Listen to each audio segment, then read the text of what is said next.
This is the do's and don'ts, the etiquette of a party and being a party entertainer in somebody else's home. Okay, shoes on or off. My sister, one who I tell you about, she's the photographer. She came over and she was going around with me and doing photos for some of the shows that I was doing, and then giving them the photos in exchange for us to use them on the website too. And she said, "Steph, what are you doing with your shoes on?" And it was an Indian family, I think, and everybody had their shoes off. I said, "Well, I've got my boots. It's my superhero boots. I thought I've got my stupid stripy socks on." She's like, "You've got to ask, Steph," because she's a no shoes in the house person. I'm a shoes in the house even if they're muddy type person. I said, "Okay." And to my dismay, they said, "Oh, actually, would you mind taking your shoes off?" I said, "Sure, I've got stripy socks on." They went, "No, we just really don't like shoes." So that would have angered them in their brain to do that. Most of the time though, they look, I say, "I've got these costume shoes on for the costume, but do you want me to take them off?" And they usually look at them and go, "No, you'll be fine," because costume shoes sounds different.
You are not important.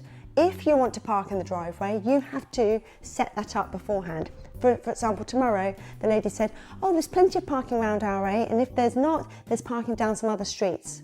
And I thought, no way. I couldn't say, "Oh, that's fine," because that's not fine. I said, "Oh, that's lovely. I do lots of shows in West End, and what normally happens is the parents put me in the driveway and they park their car on the street so that the driveway is clear.